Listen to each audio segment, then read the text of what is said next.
Hey, what's up everybody? This is Likeits1985 and today we'll be taking a look at Transformers Leader Class Kingdom Galvatron. Starting off here in Galvatron's alternate mode, we can see it does represent how Galvatron appeared in the cartoon in his canon mode, and as well as representing his G1 toy as well. Now there's a bit of extra added on bits here. These are actually guns that become useful in robot mode. So if we take these off, they just peg into the side here. We have even a better representation of Generation 1 Galvatron in his canon form. So looking pretty nice there. Lots of nice sculpting detail, so very nice to see that. You can see the wheels on the underside of the treads. So yeah, looking really nice. So not much else to say about him here in canon mode. So with that said, let's go ahead and get him transformed into robot mode.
Alright, so before we take a close look at Galvatron here in robot mode, let me first start off by some comparisons.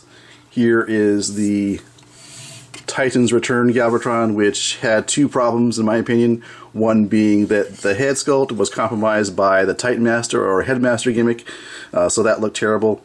And it also was a triple changer, so I believe that also compromised how it looked in terms of G1. So there is the previous Galvatron that we had from Hasbro. So in terms of accessories, you do get this weapon here. It does split apart into two identical guns here.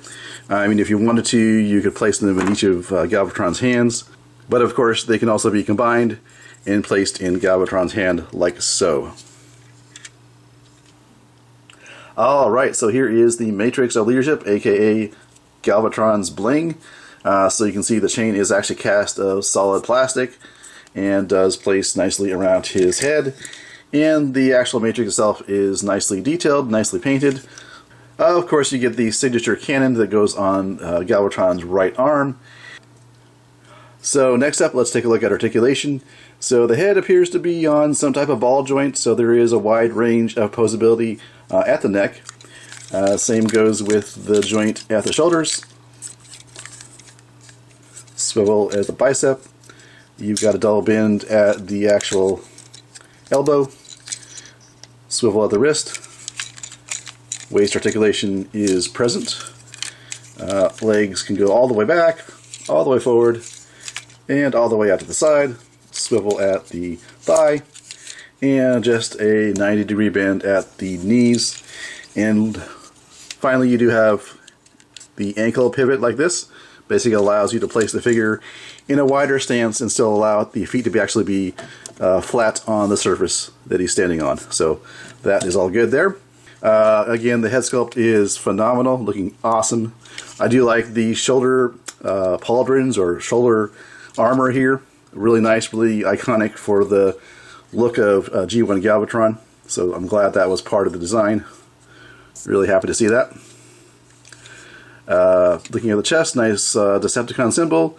Vibrant red paint here on this area here. You've got some slight wear and tear paint apps there, which is kind of nice to have there, as well as on the arms. And looking at the sculpt itself, lots of nice sculpting detail on this figure.